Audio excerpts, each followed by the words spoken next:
Hi friends, welcome to my video. তা আজকে তোমাদের জন্য নতুন একটা ভিডিও নিয়ে চলে এসেছি। তা তোমরা এখন সবাই জানো যে আমাদের ওয়েস্ট বেঙ্গলে এখন সবথেকে ট্রেন্ডিং টপিক কী চলছে, যেটা হচ্ছে বেকার ভাতা বা যুবসাথী প্রকল্পের টাকা। তার মধ্যে অনেকেই তোমরা ফেসবুকে হয়তো দেখেছো যে অনেকেই স্ট্যাটাস দিচ্ছে যে তাদের ব্যাংকের অ্যাকাউন্টে মেসেজ এসছে, টাকা ঢুকে গেছে, বা কিছু কিছু জনের মেসেজ এসছে কিন্তু টাকা ঢোকেনি, একটা মেসেজ দেওয়া রয়েছে। তো এটা নিয়ে অনেকেই একটা ইয়ের মধ্যে রয়েছে, যে সংশয়ের মধ্যে রয়েছে যে কী হচ্ছে, কারো ঢুকছে কারো ঢুকছে না। তো এখানে একটা সব থেকে ইম্পর্টেন্ট জিনিস আছে যেটা তোমাদের কেউ বলছে না। তা চলো তোমাদের আগে সেই জিনিসটা আগে দেখিয়ে দিই। তো এইখানে তোমরা দেখতে পাচ্ছ যে আমার কাছে কতগুলো মেসেজ এসছে। দেখো, এটা হোয়াটসঅ্যাপে আছে, প্রিয় যুবসাথী, আমাদের অঙ্গীকার অনুযায়ী বাংলার যুবসাথী প্রকল্পে এরকম একটা মেসেজ এসছে। ঠিক আছে, যেটা হচ্ছে এরকমভাবে দেওয়া রয়েছে যে রাজ্য সরকার নিজস্ব তহবিল থেকে আর্থিক সহায়তার মাধ্যমে প্রথম মাসের 1500 টাকা আপনার ব্যাংকে জমা করা হলো। এইটা হোয়াটসঅ্যাপে একটা এসছে, আর হচ্ছে টেক্সট এস এম এসে same message text S M এসে এসছে। এবার এবার এই মেসেজটা অনেকের কাছে যাচ্ছে কিন্তু অনেকের কাছে যাচ্ছে না। তার মূলত প্রধান কারণ হচ্ছে যে ব্যাংকের সাথে আধার সিডিং করা আছে কিনা। এই জিনিসটা তোমাদের কেউ বলছে না। তোমরা তোমাদের নিজস্ব ব্যাংকের সাথে আধার সিডিং আছে নাকি এটা অবশ্যই চেক করো, কারণ আধার সিডিং না থাকলে তোমাদের টাকা আসবে না ব্যাংকের অ্যাকাউন্টে। তা সেটা তোমরা কি করে চেক করবে, চলো আজকের এই ভিডিওতে তোমাদের সেটা দেখিয়ে দিই। তো অ্যাট ফার্স্ট তোমাদের মোবাইলের ওপেন করে নিতে হবে গুগলটা। গুগল ওপেন হয়ে যাওয়ার পর তোমাদের লিখতে হবে আধার সিডিং স্ট্যাটাস চেক। এবার তোমার ফার্স্ট লিঙ্কে ক্লিক করে দিলে সার্চ করার পর দেখবে এরকম একটা পেজ খুলে যাবে।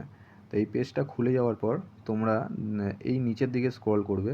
স্ক্রল করলে দেখতে পারবে এইখানে দুটো আছে, একটা হচ্ছে Aadhaar link status bank seeding status, আর একটা আছে Aadhaar link status check Aadhaar ability Aadhaar validity. তো এই লিঙ্কটায় না, তোমাকে দেখতে হবে এই ব্যাংক সিডিং স্ট্যাটাস, এটাই ক্লিক করতে হবে।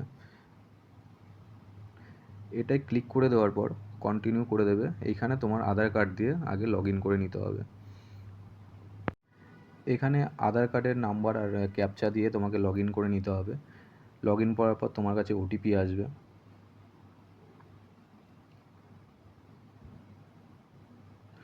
ওটিপিটা আসলে ওটিপি তোমাকে এখানে সাবমিট করতে হবে।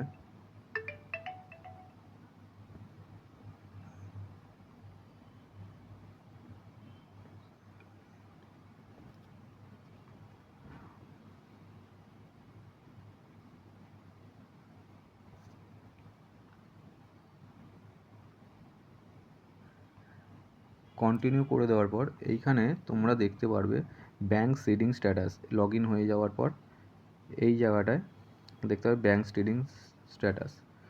এইখানে চেক করার পর তোমার এখানে ব্যাংকের নামটা শো করে দেবে, কোন ব্যাংকের সাথে তোমার সিডিং করা আছে, আধার নাম্বার, ব্যাংক অ্যাকাউন্ট নাম্বার, আর সিডিং করা অ্যাক্টিভ।